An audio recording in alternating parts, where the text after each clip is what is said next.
এখন আল্লাহর আইন মানতে যদি রাজি না হয় ঈমান থাকে তো মুসিবত। হুজুর ঈমান আবার যায় কেমনে, এসব কি কথা? হ্যাঁ দোস্ত, ঈমান এমন এক জিনিস যেটা আনতে সময় লাগে 30 সেকেন্ড কম বেশি, যাইতে লাগে 1 থেকে 2 সেকেন্ড।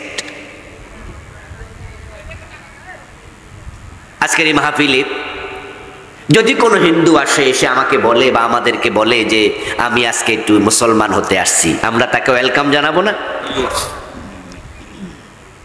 আমার কাছে উপস্থিত করা হবে, আল্লাহর বান্দাকে আমি কালেমা তাওহীদটা শিখিয়ে দেব, পড়াইয়া দেব, তার সাথে আমি মুখে উচ্চারণ করাবো আশহাদু আল্লা ইলাহা ইল্লাল্লাহু ওয়া আশহাদু আন্না মুহাম্মাদান আবদুহু ওয়া রাসূলুহু। কি তার সূরা ফাতিহা শিখাবো? কথা বলে না, শিখাবো? তাকে ওযু চার ফরজ শিখাবো না, আমি তাকে মুসলমান বানাবো একটা কালেমা পড়াইয়া। এই কালেমা পড়তে 30 সেকেন্ডের কম বেশি সময় লাগবে। তার সাথে বুকে আবার কোলাকুলি জড়াইয়া করব, আপনাদের সামনে বলে দেব আমার এই ভাই এখন থেকে মুসলিম। আপনাদের পক্ষ থেকে আমি তাকে বুকে টেনে নিলাম, তাকে বলে দেব ভাই আল্লাহ তোমার সব গুনাহ মাফ করেছে যে তুমি প্রকৃত অর্থে কালেমা পড়ে থাকো। মুসলমান হতে সময় লাগে না, ঈমান আনতে 30 সেকেন্ড লাগছে। এই ছেলেটার সাথে বছর 2-1 পরে আমার দেখা ঢাকার বকশীবাজার, যাকে আমি কালেমা দিলাম এই মাত্র। ঢাকার বকশীবাজারে দেখা হওয়ার পর আমি হঠাৎ করে দেখি সে কাদিয়ানীদের মসজিদ থেকে বের হচ্ছে। কি ঢাকার বকশীবাজারে কাদিয়ানীদের মসজিদ আছে না?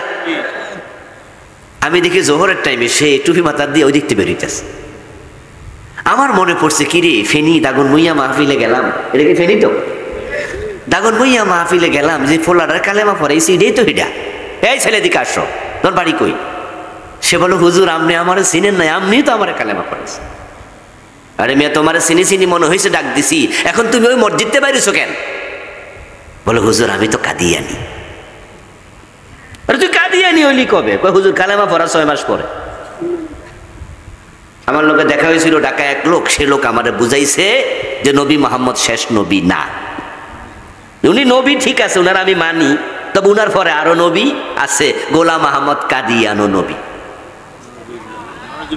আমি তাকে নিশ্চিত হওয়ার জন্য জিজ্ঞাসা করলাম তুমি কি রাসূলকে শেষ নবী মানো না?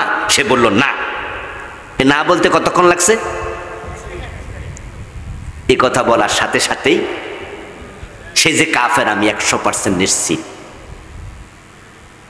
قال رسول الله صلى الله عليه وسلم يأتي على الناس زمان يجتمعون في المساجد ليس فيهم مؤمن।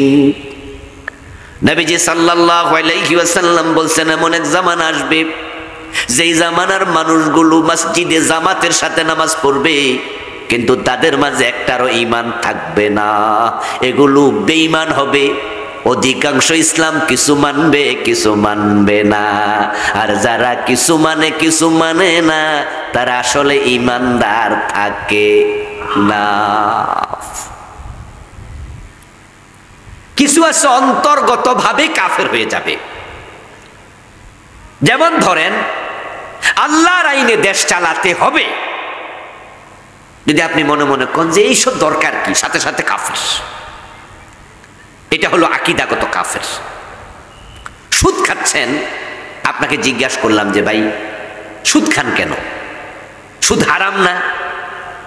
আপনি বলতেছেন যে হুজুর হারাম তো ঠিক আছে, কিন্তু বুড়ো হয়ে গেছি তো, টাকা পয়সা লইয়া যা আছে, এখন তো আর ব্যবসা বাণিজ্য করতে পারি না, চাকরি বাকরিও করি না, এখন কি করতাম হুজুর, এটা ঘরে ফইরা আছে এজন্য লাগাইছি, তবে এটা হারাম। আপনি ফাসেক, কাফের না। কিন্তু আরেকজন আপনার পাশে দাঁড়ায় হুজুর রাখেন যে এসব কথা, ব্যবসা করা যে কথা, সুদ খাওয়া সে কথা, ব্যবসা করতেও কষ্ট হয়, সুদে টাকা লাগাইয়া আনতে কষ্ট হয়, মানে বাড়ি দেয় না, দেয় না। দুজনই সুদখোর, একজন ফাসেক আর একজন কাফের।